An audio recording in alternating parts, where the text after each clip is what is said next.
Welcome back to the Pedal and Pivot podcast, the place for science-backed chats on health, wellness, hobbies, lifestyle, and everything in between.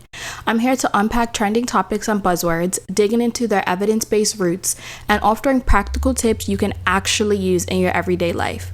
Because let's be real, sometimes life is all sunshine and roses, and other times we have to pivot through the mess to bloom into our best selves. Let's get started. Hey guys, what's up? It's Jordan. Welcome back to the Pedal and Pivot podcast. It's been a minute since I've uploaded an episode just because this first half of my semester has been truly crazy.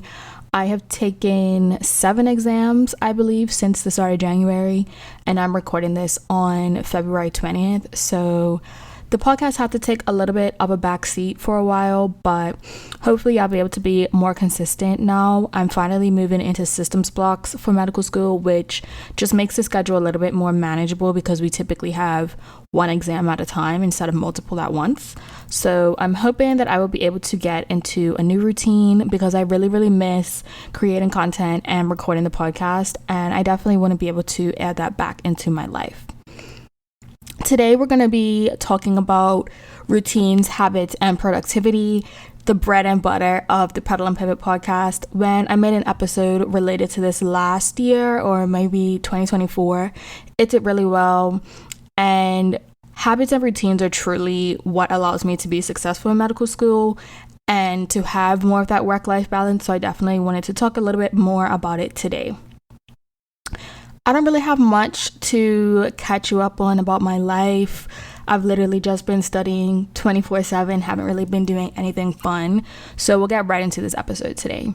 This is season 2, episode 2, called From Goals to Reality. And we're going to discuss routines, habits, and productivity and how that can help you to lead your dream life today. The quote for today is, "You choose the future with your actions every day." That's by James Clear. And I think that was really perfect for today's episode because the habits and routines that you have are what builds your future self's life. And I just wanted to really get into that today. My pedal moment is that I've been able to connect with one of the dogs at the shelter that I work at, and I'm actually going to go hang out with him tomorrow. I'm so excited. His name is Duke. Unfortunately, I'm not able to adopt or foster him right now. He just needs a little bit more work, and I also want to have more space before I got a dog because he is a little bit on the larger side. And then my pivot moment would be just how busy I've been with school recently. I noticed yesterday that I haven't been having as much time to do my regular self-care routines and rituals. So I'm going to try to make sure I incorporate those little moments into either my morning routine or my night routine to kind of capstone each part of my day so that even if I don't get to do the bigger things, at least something is getting done. The prompts from last episode, which was about a month ago, I know, so crazy.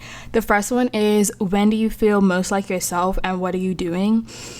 I feel really aligned with myself when I do things related to medicine, and I know that might seem kind of corny, but for example, I went to an ultrasound clinic the other night that one of the clubs at my school was hosting, and one of my classmates is pregnant, and I got to do the ultrasound on her belly, and I got to find the baby. And I just find little moments like that in all of my classes where I get to see how it would apply directly to women's health, and it just really helps me to know that I'm aligned with the career that I think that I want. The second prompt is, what's one habit that you can start which aligns with your ideal or future self?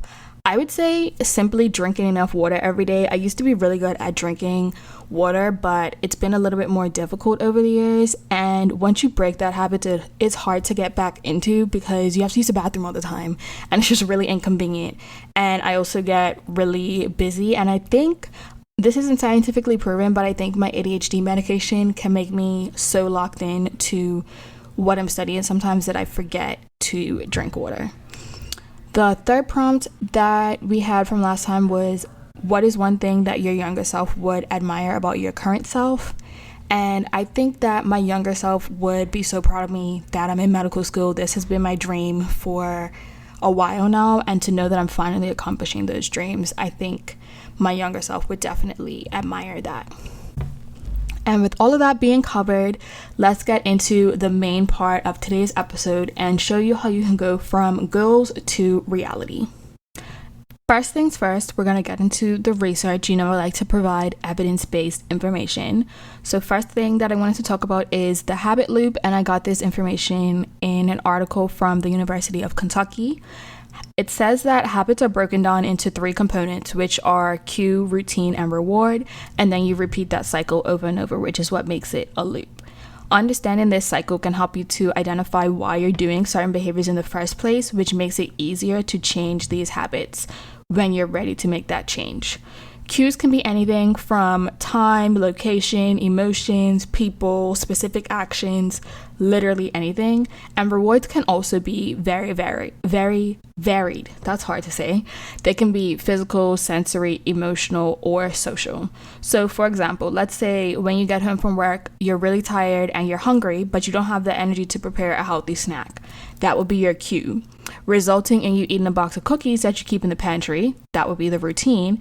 And now you're satisfied that you didn't have to expend a lot of energy. That would be the reward. So to change this habit, you could, for example, buy pre-portioned apples and peanut butter from the store, which removes the barrier of putting in effort, and now you still get the same reward with a different routine. The second topic that I wanted to talk about is micro habits, and this information is from the University of Rochester blog. Micro habits are small actions that you consistently do to form larger habits, and they require minimal effort. So for example, putting water next to your bed makes it more likely that you're going to drink water. Putting supplements next to your coffee machine makes it more likely to remember to take your supplements. And getting up once an hour can make it more likely that you're going to get in all your steps for the day or just move more. The third topic that I wanted to talk about is habit stacking, and I got this information from the Cleveland Clinic. Habit stacking is basically taking advantage of an automatic area of your life and adding in something new. The best way that I would say to do this is to make a list of your current routines and then make a list of your new goals and then find ways to match them up so that you can incorporate these new habits without necessarily finding new time for that. For example, this is really popular on TikTok, but if you like to scroll on TikTok, but you want to get more steps in during your day, you can go on the treadmill while you scroll on TikTok, so then those 2 habits are combined. This process works better for some people than others, and there's mixed evidence about whether or not it's more efficient than working on the habit independently. Examples of habit stacking could be reading a book while you're drinking your coffee instead of scrolling, listening to audiobooks in the car, or journaling while you eat breakfast. The last overarching theme that I wanted to talk about is shaping, and I got this information from the Nebraska Autism Spectrum Disorders Network because this is a topic that's often used in people with autism, but it can be applied to a variety of different people. So shaping is the use of reinforcement elements for a desired behavior. For example, if you want to run a mile without stopping, you can start by going to the gym and walking at a comfortable pace. Then you can start walking at a pace that's a little bit more effortful. Then you can do 1 minute of walking followed by 1 minute of running, followed by 2 minutes of walking, and then you can increase that interval until you can run a mile consistently. And that's a way to shape that behavior instead of just starting out cold turkey. Overall, I think that understanding the mechanisms behind habits makes it easier to discover why you're doing things and makes change more effective. Micro habits, habit stacking, and shaping are just different methods that you can use to achieve your overall goals. And in my opinion, routines are a set of habits that trigger a cascade of desired events, and that can help to make goals more achievable. Now I wanted to give some personal examples of different ways that I use each of these different habit theories. So for micro habits, I put my journal next to my bed under my Kindle because I already use my Kindle every night. So now if I have my journal there, then that makes me more likely to journal. I also organize my supplements into a pill box every Sunday when I do my Sunday reset. So that makes it more likely for me to take my supplements, because I used to forget to take my supplements literally all the time, and now I take them almost every day. For habit stacking, I listen to audiobooks or podcasts while I'm cleaning the house, and that helps me to read more books, because I have a really hard time reading as many books as I want, just because I am in medical school. I do have a lot going on, so I don't have as much time to physically read books. I also like to color or junk journal while I watch TV or YouTube, because I definitely want to get more into those habits, but I also enjoy watching TV and YouTube. For shaping, I'm progressively moving my bedtime to be earlier and earlier. This is a work in progress. We don't need to talk about my sleep for the 800th time, but that is something that I'm doing. And then I started out with going to the gym twice a week, and I'm slowly building up to 4 times a week as I can. I wanted to talk about some of my routines that I really love. So for my morning routine, some of the main things that I do is I always open the curtains as soon as I wake up, so that I can see that sunlight and tell my brain that it's time for my melatonin to shut down and time to get my day started. I catch up on social media first thing in the morning. Some people are against that, but for me, it helps me to not have that kind of like second thought in my brain wondering like, have I missed any text messages, what's going on in the world. So I typically check my social media first thing in the morning, and then I work all day, and I don't check it again until the evening time. I try to do yoga and journal most of the time in the morning. That just helps me to feel grounded and get centered, and also because I have some joint pains, that can help me to be more productive throughout the day, because then I'm able to sit for longer periods of time without being in pain. I also make my bed every single day. It just makes me feel productive, and it's also just a habit that my mom drilled. I don't know why I thought it was drilled into my brain when I was younger. And then the last thing I do is I always get ready. I don't stay in my pajamas all day unless I'm having like a lazy day. It's just that habit, and it kind of triggers my brain to think, okay, it's time to be productive. It's not time to sleep anymore. I'm also pretty particular about my nighttime routine.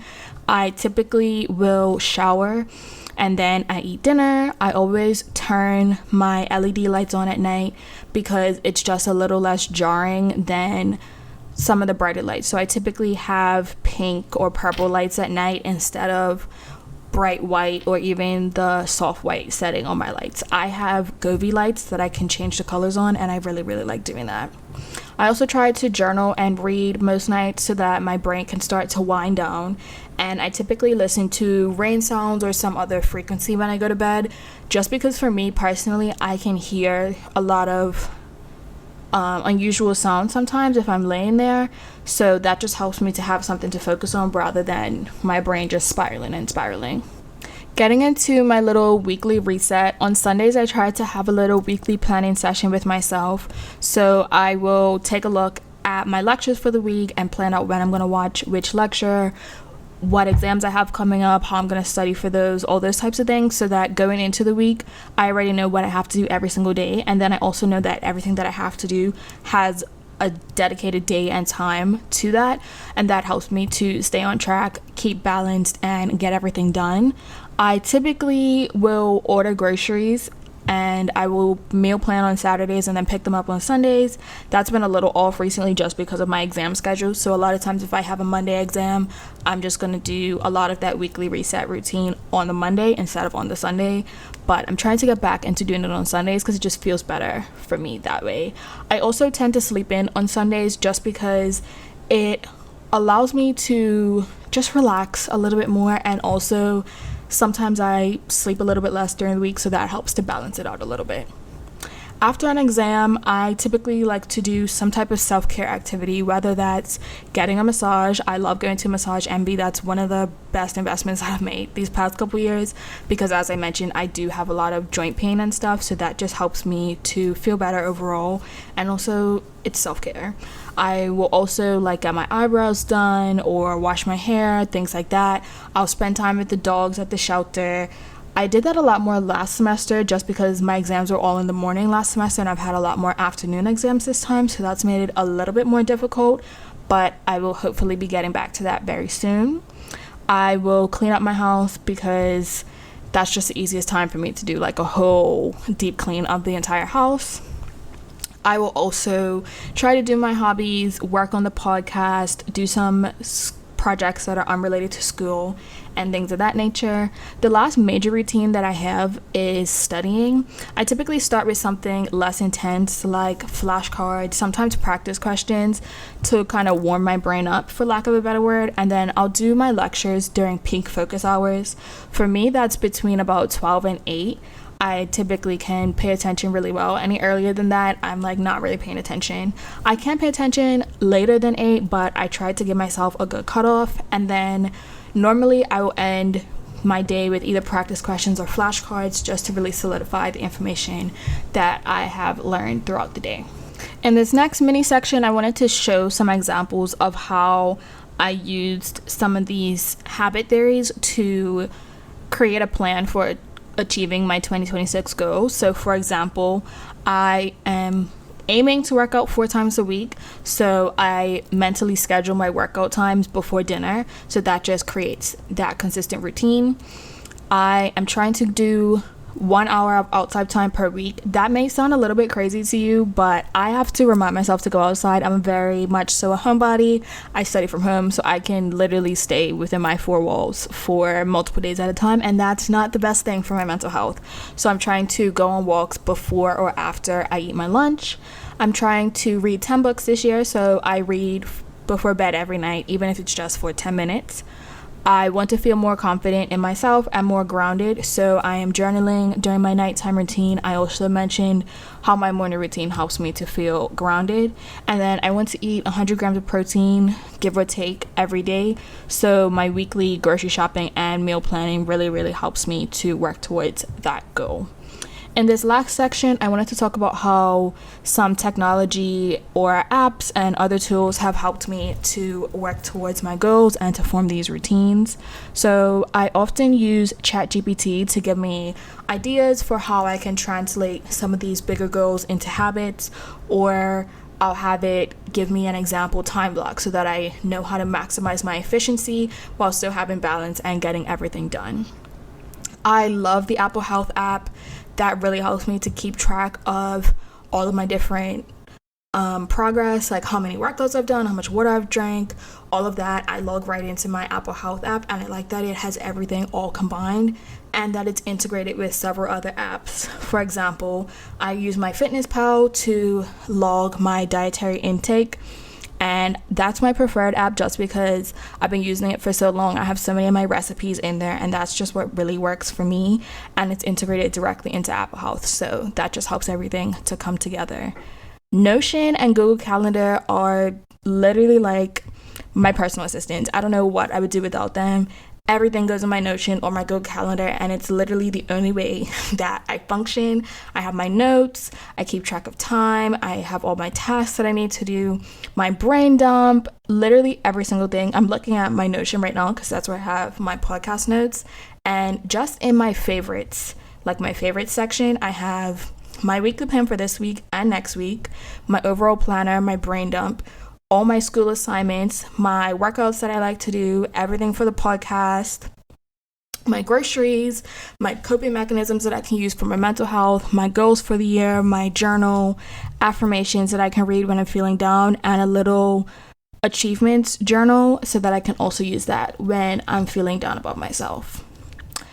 The next thing that I use is the Pomodoro technique. I swear by it. It helps me to actually get things done because I have a hard time starting tasks sometimes or staying focused on that. So knowing that I only have to do it for 25 minutes and then I get a break really helps me. And then also implementing those breaks every 25 minutes helps me to actually get things done. Sometimes I'll switch it to be 50 minutes of work and 10 minutes break, but if I'm having a really hard time getting started with the task, I'll do the 25-5 method. The last thing that I wanted to talk about is ScreenZen. This is an app that I have that a lot of people on social media are talking about the brick right now. I am not paying for that. I'm a student. I like to find less expensive alternatives to things. And for me, when I turn on my ScreenZen app, I have it set to a certain schedule to block just Instagram and TikTok for me. Those are the only 2 real ones. And For me, it works. Like if I know that the app is blocked, I won't go on the app. Some people will just override it all the time, and that's why they like the brick better or whatever, but this works for me, and I found it's helped me to really focus during work hours and not scroll on social media. Sometimes I will admit, like for example, today I literally turned it off, but majority of the time I use it and it really helps me. And I know that sometimes turning it off, that's just me listening to my body. Sometimes you need a little bit of a break, sometimes you need to take things slower, and that is okay. I don't want to beat myself up over that. That is everything that I have for the main part of today's episode, but as always, I have journal prompts for you to reflect on some of the things that we talked about in this episode and how you can apply it to your day-to-day life. 1. What are your current habits or routines? 2. What is one habit that you want to change, and what are the elements of the current habit loop? And 3. What is one area where you can add a micro habit to your routine? That is all for today's episode. I really hope that you enjoyed it and you have some takeaways that you can use to apply to your day-to-day life. Before you leave, please comment down below what time you typically wake up. I wake up anywhere between 8:30 and 10 o'clock. I try to be more on the 8:30 side, but this week, for example, I've been mostly waking up at 9 o'clock just because that's how my week has been going. Thank you so much for tuning in to today's episode. Please remember to like, subscribe, share, comment, all those things so that I know that people are listening to me, because sometimes it feels like I'm just speaking to myself, but I would do it anyway. Thank you so much for listening. I truly appreciate it, and I'll see you guys next time. Bye.